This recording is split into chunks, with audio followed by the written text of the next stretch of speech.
षष्ठाध्यायी जगन्माता यस्य चित्तात् समुत्थिता वेदानामुपकाराय तस्मै पाणिनये नमः।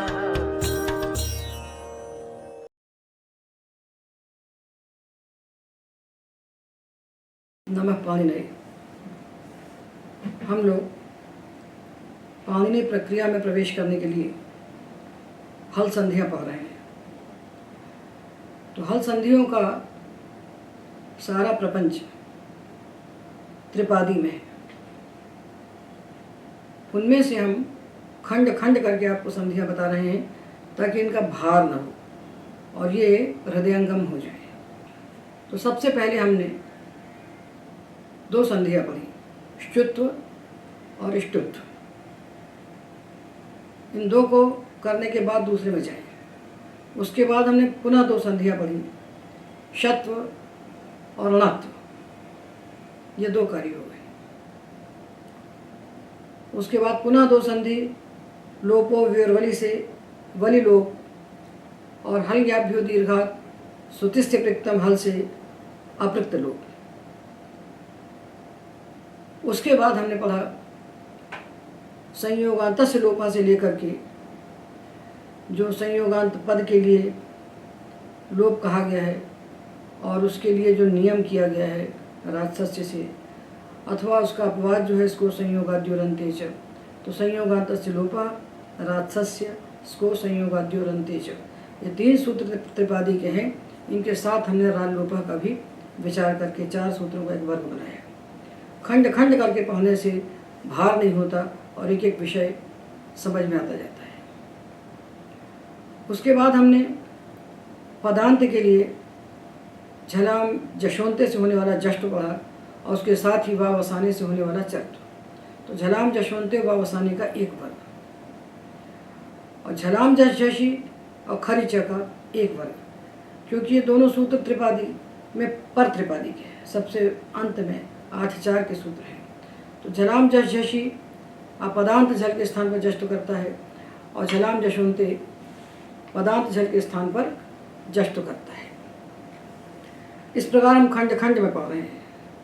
फिर हमने हकार के स्थान पर होने वाले जो आदेश हैं, जो पाणिनि ने एक साथ कहे हैं, होधा, दादेर धातु और घ, वा द्रुहुमुष्णुष्णिहाम और नहोधा और आहस्था, इनका विचार किया है। इस प्रकार हम खंड खंड में संधियों का विचार कर रहे हैं। इसी प्रकार थोड़े थोड़े हिस्से पढ़ने से इनका भार नहीं होता और पूर्व पर का क्रम ज्ञात होने से प्रक्रिया में असावधानी नहीं होती कि किसको हम पहले लगाएं और किसको हम बाद में लगाएं। फिर हमने ध्वज लोपा और रोरी से होने वाले ढा लोप और रा लोप को पढ़ा और साथ ही झ लोपे पूर्व से दीर्घ होना से होने वाले दीर्घ को और सही बहुरोधवर्ण से होने वाले ऊर्ध्व को पढ़ा। अब हम पढ़ेंगे भश, बशो भश। बशो भश का अर्थ है बश के स्थान पर भश होता है। बशो भश जब कहा तो बश में चवर्ग का जकार छोड़ दिया और जब भश कहा तो चवर्ग का झकार छोड़ दिया। तो झश में सारे चतुर्थ मौन आते हैं और जश में सारे तृतीय आते हैं। उनमें से चवर्ग को छोड़ा तो बना बश और भश। सूत्र है एकाचो बशो भश। धातु का अवयव जो एकाच झषंत बश, उसके स्थान पर भश आदेश होता है। कब होता है? स्वध्वोः से द्वे पदांते च। एकाचो बशो भश झषंतस्य स्वध्वोः। ये सूत्र भी 8वें अध्याय के दूसरे पाद का है, त्रिपादी का। तो इस बात को हमें ध्यान रखना चाहिए कि जब धातु झषंत है तो जो सामान्य प्रक्रिया से हम चल रहे हैं उससे नहीं चल सकते। झषंत के लिए प्रक्रिया विशेष हो जाती है। तो जब भी धातु झषंत हो अर्थात धातु के अंत में चतुर्थ वर्ण हो, झा भा घा झा धा, या ना हो तो किसी सूत्र के द्वारा हो गया हो, जैसे गाह धातु, गृह धातु, ये हकारांत है, झषंत तो नहीं है, पर जब होड़ा लग जाता है तो ढकारांत होने से झषंत हो जाते हैं। तो हमें ऐसे धातु देखना है इस सूत्र के लिए जिनके अंत में झष है, जैसे दघ, इसके अंत में घा है, गृध, इसके अंत में धा है, और बंध, बुध, इनके अंत में धा है, और दंभ, इनके अंत में भ है। तो ये घा भा धा, ये चतुर्थ व्यंजन है, ये सब झषंत है, ये सब झष के अंतर्गत आते हैं। तो धातु होना चाहिए झषंत, अर्थात धातु के अंत में होना चाहिए चतुर्थ व्यंजन, बंध, बुध, गृध, दघ, इस प्रकार का। अथवा किसी सूत्र के द्वारा आदेश हो करके उसके अंत में चतुर्थ व्यंजन हो गया हो। जैसे धातु लिया हमने दह, इसको हो गया दादेर धातु घ, तो बन गया दघ, अब ये झषंत हो गया। दिह, दादेर धातु घ से ये हो गया दिघ, तो दह, दिह, दुह, इनके हकार को हो गया घकार। और गाहू, गृहु, इनके हकार को हो गया होधा से ढकार, तो झषंत हो गए। किंतु केवल झषंत हमको नहीं चाहिए, इसके कितने निमित्त इनका विचार करें। धातु के अंत में झष होना चाहिए, एक बात, और धातु के आदि में बश होना चाहिए। अंत में झष और आदि में बश, दो बातें होंगी। तीसरी बात है कि उसे एकाच होना चाहिए। धातु को एकाच होने की बात नहीं कही जा रही, धातु का अवयव जो एकाच झषंत बश। तो जैसे हमने कहा धातु दह, तो एकाच भी है, और हा को दादे धातु और घा से जब घा हो गया तो झषंत भी हो गया, और इसके आदि में जो द है ये बश भी है। तो द से जब दघ बनाया तो ये हो गया एकाच झषंत बश। किंतु यदि हम दा धातु को द्वित्व करके दंदा बना देते हैं तो हमको दिखता है कि इसमें तो अनेकच हो गए दंदा। तो यहाँ इस सूत्र से हम भश करें कि नहीं करें, तो इसलिए इस सूत्र का अर्थ होता है धातु का अवयव जो एकाच झषंत बश। धातु दंदा है, इसमें हमको दो अच दिख रहे हैं, किंतु उसका अवयव जो द है, जिसको हमने दादे धातु घ से घ बना के दघ बना दिया है, तो धातु हुआ दंदघ और उसका अवयव हुआ दघ। तो दंदघ जो बना है घत्व करके, ये भले ही अनेकाच हो, किंतु उसका अवयव एक ऐसा है छोटा सा दघ जो एकाच भी है, झषंत भी है और बशादी भी है। तो पूरे धातु में एकाच तो नहीं देखना है। ये जितनी बातें कही जा रही सूत्र में, झषंतत्व और बशादित्व और एकाचत्व, ये सब का सब हमको धातु के किसी अवयव में देखना चाहिए। पूरा धातु है एकाच वाला, तब तो हमें कोई समस्या नहीं है, किंतु अनेकाच यदि हो गया द्वित्वादि कार्य करके, तब भी हम देखें कि दंदह हकारांत था, इसको दादे धातु घा ने घा किया तो झषंत हो गया। जो अनेकाच दिख रहा है उसके अनेकाच होने से हमें कोई हानि नहीं है। हमको धातु का एक अवयव ऐसा चाहिए जिसमें झषंत बश हो, ऐसा अवयव जो झषंत भी हो और उसके आदि में बश हो। तो दह और दंदह, दघ और दंदघ दोनों इसके उदाहरण बनेंगे। दिघ और दे दिघ, ये दोनों इसके उदाहरण बनेंगे। दुह और दो दुह, घत्व करके दुघ और दो दुघ, ये दोनों इसके उदाहरण बनेंगे। और जो गृध है, गृध, ये तो है ही झषंत, इसके तो अंत में जो धा है वो झष है ही, और आदि में जो गा है वो बश है। तो अंत में चतुर्थ व्यंजन हो और आदि में तृतीय हो। ऐसा बुद्धि में बैठा ले कि पहला अक्षर हो तृतीय और बाद व अंत वाला हो चतुर्थ। यानी जैसे संख्या होती है 34 की, 3 के बाद 4, उस प्रकार से अंत का अक्षर चतुर्थ और आदि का तृतीय यदि है तो ऐसे झषंत धातुओं के लिए ये विशेष सूत्र बना है। इन धातुओं के रूप बनाते समय हमें सावधान होना चाहिए। इसके पहले हमने पढ़ा था झषस तथोर धोधा। यदि धातु झषंत है और उसके बाद तकार और थकार है तो हम खरीचा से उस झष को चर नहीं कर सकते। वहाँ हम ता था के स्थान पर धा कर देंगे और जब ता था के स्थान पर धा हो जाएगा तो वो खर ही नहीं रह जाएगा, वो झष हो जाएगा।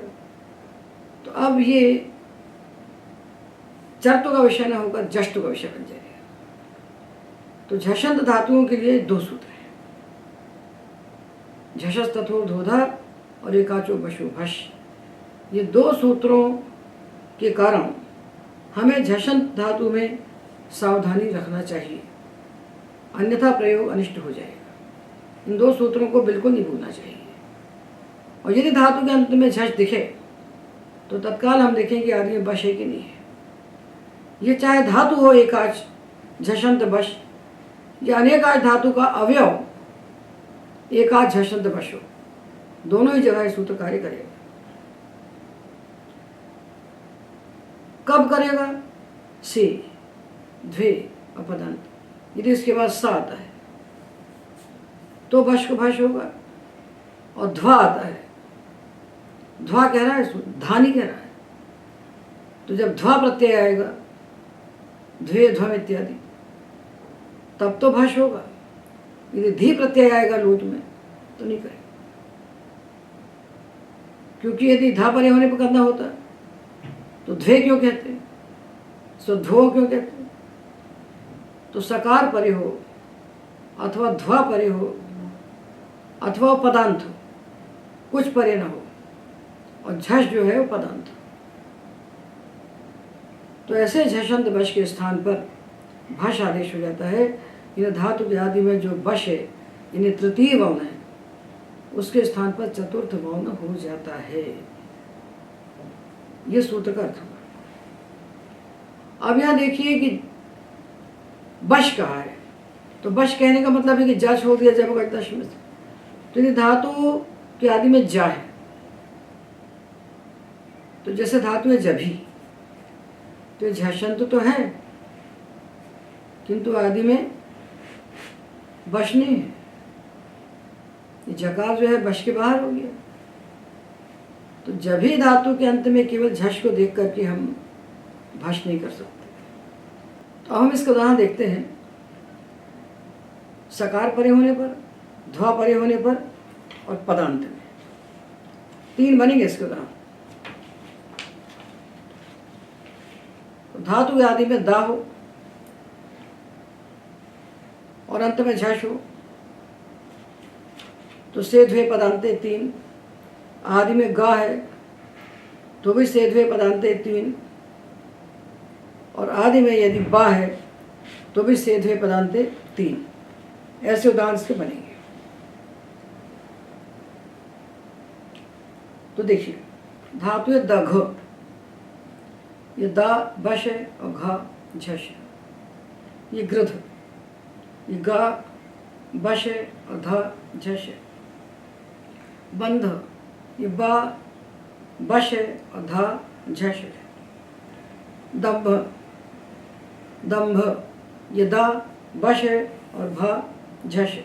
अब इन धातुओं को देखिए, गाह, दाह, दीह, दूह, गृह, इनके अंत में हकार है, इनके अंत में झष नहीं है, किंतु ये गाह और गृह और गुह, इनके हकार को तो होठा से ढा हो जाता है और ढा झष है। और जो दकार आदि धातु है, दाह, दीह, दूह, इनके हकार को दादेर धातु घा से घा हो जाता है। तो ढा हो तो भी झषंत है और घा हो जाए तो भी झषंत है। तो इस प्रकार के धातुओं में हमको बहुत सावधानी रखना चाहिए। कब रखना चाहिए? से द्वे पदंते। तो पहले हम दकार के स्थान पर धकार देखें। जो धातु के आदि में रहने वाला दकार, बश, उसके स्थान पर धकार होता है। तो सकार परे होने, धातु लिया हमने दह, दह और सकार आदि प्रत्यय लिया स्यति, दह और स्यति, और हकार को दादे धातु और घा से घ बना दिया, तो बन गया दघ और स्यति। अब हमको सब मिल गया, जितने निमित्त हैं सूत्र के प्रवर्तन के लिए सब मिल गए। दा बश है और घा झश है, तो दघ धातु जो बना ये झषंत वश, झषंत वश है और एकाच है। स्यति प्रत्यय का जो सा है सकार है, तो सकार परे होने पर वो जो दा था धातु के आदि में वश, उसको हो गया भश। तो सवर्ण आदेश होगा, तो दा के स्थान पर हम धा बनाएंगे, गा के स्थान पर घा बनाएंगे और बा के स्थान पर भा बनाएंगे। तुल्यास्य प्रयत्नम सवर्ण, जिसका समान प्रयत्न होगा, समान स्थान होगा, तो स्थानांतर तमा से हम सदृष्टम आदेश करेंगे। तो दकार के स्थान पर धकार, बकार के स्थान पर भकार और गकार के स्थान पर घकार करेंगे। तो पहले हम दकार के स्थान पर होने वाले धकार को देख रहे हैं, से द्वे पदांते। तो द और स्यति, धक्षति, हा को घा बनाया और दा को धा बना दिया। अब इसके घा जब बन गया हा को, तो खरीचा से उसको का हो गया। जब खरीचा से का हुआ तो स्यति का जो सा था उसको आदेश प्रत्यय से शा हो गया और काशा से योग क्षा बन गया, तो धक्षति। इसी प्रकार दोह स्यति धोक्षति, देह और स्यति धेक्षति, दोह और सी धोक्षि, देह और सी धेक्ष। सकार चाहिए। अब ध्वा परे होने हम देखते हैं, दुह और ध्वम, दुह और ध्वम, दादे धातु घ से हा हो गया घ, तो दुघ और ध्वम। अब ये काच मिल गया, आदि में बश मिल गया, अंत में झश मिल गया, आगे ध्वा मिल गया, तो दुग्धम, दुग्धम। यहाँ खरीचा नहीं लगेगा। ताथा सा परे होने पर खरीचा, और धा परे होने पर झलाम जश छशी। ये बिल्कुल सावधानी रखें। ताथा सा खर है और धा झश है, खर नहीं है। धा परे होने पर खरीचा कभी नहीं रख सकते। तो दुग्धम, ये हमने ध्वा परे होने पर उदाहरण देखा। धक्षति, सकार परे होने पर धक्षति, ध्वा परे होने पर दुग्धम, धिग्ध्वम।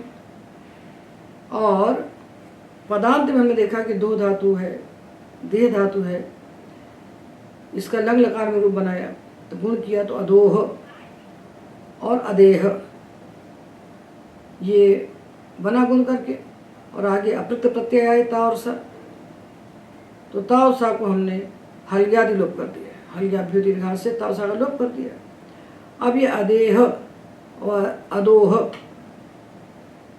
ये पद बन गए, तिङंत पद हो गए। इनको हमने दादेर धातु और घा से घा आदेश कर दिया। ये सब सूत्र चल रहे हैं, झली पदांते झली पदांत, संयोगात से लोपक और सच को छोड़कर सब झली पदांते चल रहे हैं। अदोघ और अदेघ ये पदांत हो गया, और घा हो गया झश और दा हो गया बश। तो पदांत में हमको मिला धातु का अवयव एकाच झषंत बश, तो बश को हो गया भश, तो अधेघ और अधोघ। ये पहले हमने कर दिया इसको एकाचो बशो भश को। उसके बाद जो घा था उसको हमने झलाम जशवंते से जश कर दिया, तो जश होके बन गया ग, जशे तृतीय बना, और वह वसाने से चर्त होकर विकल्प से बन गया का, तो अधेग अधेग, अधोग ककारांत, अधोग, ककारांत। ये हमने दकार के स्थान पर धकार किया। 3 उदाहरण देखे, सकार परे होने पर धक्षति, और ध्वा परे होने पर धुग्ध्वम, और पदांत में अधोग, अधेक। अब हम गकार के स्थान पर घकार करेंगे। किस गकार के स्थान पर करेंगे? जो धातु के आदि में गकार हो, अंत में झष हो। और कब करेंगे? सेधवे पदांत। पाणिनि का सूत्र 100% मिलने पर ही चलता है। 99.999% आपको निमित्त मिलते हैं, सूत्र नहीं चलता। पूरा जो कहा है सब मिलना चाहिए। एक भी 0.1% भी, 0.1% भी, 0.1% भी यदि सूत्र में कथित सामग्री नहीं है तो सूत्र नहीं चले। तो हम देखें गकार के स्थान पर घकार। धातु लिया गाह, गाहु धातु है, गाहु विलोधने, वो की संज्ञा करके हकारांत है। इससे प्रत्यय हस्यते, क्योंकि वेग धातु है, पक्ष में जागम नहीं हुआ तो गा हस्यते। अब इसको हो जा से हा को हो गया ढ। कब होता है हो जा? झली पदांत है, झली पदांत। तो सा झल है तो हा को ढ हो गया। अब जहाँ ये ढ हुआ तो धातु हो गया झषंत, और बश तो आदि में बैठिएगा। तो गा ढ ये जो बना ये हुआ झषंत बश एकाच, एकाच झषंत बश। आगे सा आया तो उस बश के स्थान पर भश किया तो गा को हो गया घा, तो घाढ़ बन गया, घाढ़। आगे सा है तो सा परे होने पर ढा को क्या होता है? शजो कस्य, ढा को हो गया का। जब ढा को का हुआ तो प्रत्यय के सा को आदेश प्रत्यय से शा हो गया, घाक्षते। ये हमने गकार का उदाहरण देखा। अब ध्वा परे होने पर देखिए जगाह, जगाह और ध्वे, जगाह बनाया इसको द्वित्व करके जगाह, और ध्वे उसी प्रकार हो जाएगा। हो जा से हा को ढा हुआ, और जब हा को ढा हो गया तो ये जगाह तो अनेकाच था, किंतु इसका अवयव एकाच झषंत बश है, गाढ़। गाढ़ ये जगाह का अवयव है एकाच झषंत बश। तो इसके बश के स्थान पर, गकार के स्थान पर हम घकार कर दें तो जघाढ़ बन गया। आ गया या ध्वे, तो ढा तो इष्टु है और धा स्तु है, तो उसको इष्टुत्व होकर बन गया ढ्वे। और ढोजे लोपा से पूर्व ढकार का लोप हुआ तो बना जघाढ़्वे, जघाढ़्वे। ये हमने रहा देखा ध्वे का। अब हमें देखना है पदांत का। अब हम देखेंगे पदांत का उदाहरण। तो पदांत में एकाच झषंत बश जो गकार, उसके स्थान पर हमको घकार करना है। तो यही गाहु धातु को हमने द्वित्व किया यंग लुगंत में, तो बना जागाह, जागाह। जा में दीर्घ है, घा में दीर्घ है और हा हलंत है, जागाह बनाया। और इसमें जब लंग लगाया हमने तो लंग लकार में प्रथम पुरुष एक वचन, मध्यम एक वचन में जो ता और सा प्रत्यय अप्रयुक्त तश्च से कार का लोप करके तो इनका हलग्यादि लोप हो गया, इनका हलग्यादि लोप हो गया ता और सा का। तो अजागाह ये पद बन गया। और इस पदांत हकार के स्थान पर हमने होजा से ढकार किया। जब ढकार किया तो अजागाह ये जो था पूरा, इसका अवयव जो है गाढ़, हकार गाढ़। ये इस धातु का अवयव एकाच झषंत बश है। गाढ़ जो है ये जागाह धातु का अवयव एकाच झषंत बश है। गा ये है बश, इसके स्थान पर हमने किया भश, तो गा को हो गया घा। बश को भश करना यानी तृतीय को चतुर्थ करना। बश को भश करने का अर्थ है तृतीय वर्ण के स्थान पर उसी वर्ग का चतुर्थ कर देना। तो बन गया घाढ़, घाढ़ बन गया। घाट बना और ढकार है पदांत, तो इसको झलाम जशवंते से जस्ट करके डा बन गया, और वाव वसाने से विकल्प से चर्त करके टा बन गया। तो अजा घाट, अजा घाट, ये 3 उदाहरण हमने पढ़े किसके, से ध्वे पदांते, सकार ध्वा पदांत में गकार के स्थान पर घकार कर देंगे। देखिए धातु है गृध, गृध, गृध धातु से हमने यंगलगन धातु बनाया जर गृध, अब गुण करके बन गया जर गर्ध, जर गर्ध क्योंकि प्रत्यपित है, धातु गृध था, यंगलगन तो बना जर गृध, और फिर प्रत्यय में गुण करके बना जर गर्ध। इससे हमने प्रत्यय लगाया लंग लकार में ता, तिप, तो इतश्चि का लोप करके ता बना। अब इस ता को हमने हलग्यादि लोप कर दिया, हलग्यादि लोप कर दिया, तो ये जो गर्ध है ये पूरे इसका अवयव जो एकाच झषंत वश है इतना गर्ध, ये धातु इतना है, उसका अवयव है गर्ध। ये गर्ध जो है एकाच झषंत बश का, धा झष और ग बश, इस बश के स्थान पर हमने कर दिया भश, तो गा को हो गया घा, तो गर्ध को हो गया घर्ध। और जब घर्ध हो गया तो अंत में संयोग मिल गया, तो संयोग अंत सिलोपा है कि इसका हम लोप कर देते हैं घा का, तो राज सच ने रोक दिया कि रा के बाद तो केवल सा का लोप होता है, किसी का लोप होता नहीं, तो धा का लोप नहीं हुआ, राजसस्य के नियम से धा का लोप नहीं हुआ। जब नहीं हुआ तो झलाम जशवंती आया, पदांत बन गया, तो झलाम जशवंती ने इसको बना दिया दा। अब हमने एक वर्ग और पढ़ा था कार्य का, वह है पद के अंत में होने वाले सकार को रुत्व और विसर्ग खरवसानी वृष से। तो सशुरु खरवसानी वृषज में हमने एक वर्ग पढ़ा, और उसी के साथ हमने तिप्यनस्ते है, सिप धातु रुर्वा और दश्च, इन 3 सूत्रों को हमने अलग से पढ़ा। ये छोटे छोटे खंड हमने नहीं बनाए, पाणिनि ने बनाए। तो जब धातु के अंत में दकार हो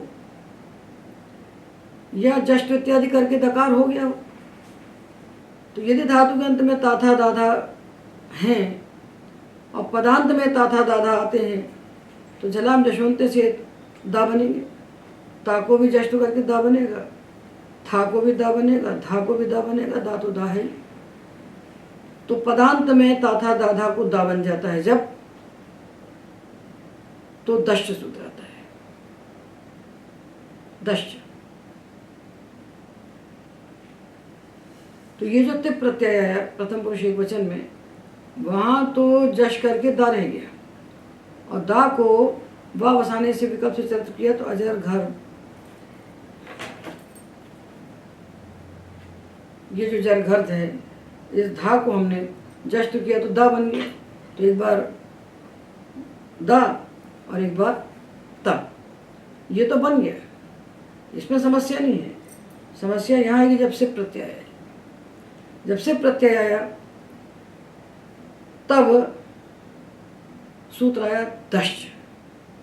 वो कहता है इस सा को तो हमने हलग्यादि लोप कर दिया, और हलग्यादि लोप करने के बाद हमने इसको झलाम जशवंते से दा बना दिया, धा को, और जब ये बन गया तो दकारांत धातु रूप पद हो गया। दकारांत भी है, धातु भी है और पद भी है, तो इसके स्थान पर कहता है विकल्प से रू होता है। दावता तो होंगे, जो बना तिप्पे तो बनेगा ही, अजर घर तो बन ही गया। अभी तीसरा रूप बन रहा है, दा को हो गया रू, रू में ऊ की संज्ञा करके बन गया रा, तो अजर तो बन गया अजर घर हो गया। धा को दा हुआ, दा को रू हुआ, रू को रा हो गया, तो रा के बाद रा आ गया। ये हुआ ना, अजर गर्द था,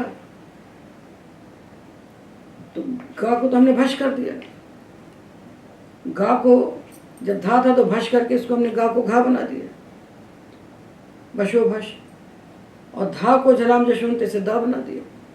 और जब ये दकारांत धातु रूप पद बन गया तो दश्च ने इसको कहा कि इससे परे होने पर विकल्प से रू होगा। तो एक बात तो जस्ट उच्चार तो हो गए और एक पक्ष में रू बन गया। जब ये रू बन गया तो ये रा के बाद रा मिल गया। जब रा के बाद रा मिला तो रोरी ने रेफत से रेफे परे लोपा इस रा का लोप कर दिया। पहले रा का लोप कर दिया और लोप करने के बाद क्या कहते हैं, ढ लोपे पूर्वस्य दीर्घोणः।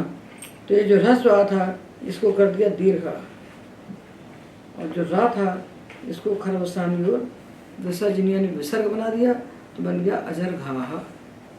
यंग लुगंत कृत धातु का ये लंग लकार मध्यम पुरुष एक वचन में सिप प्रत्यय परे होने पर रूप है, क्योंकि धातु यज्ञलुगंत बनता है घृत से जरघृत। तो तिप में तो धा को ता, इस धा को दावता हुए और जब दकारांत धातु रूप पद बन गया तो दश्य ने इसको कहा कि इससे परे होने पर विकल्प से रूप होगा तो अजरघाह बन जाए।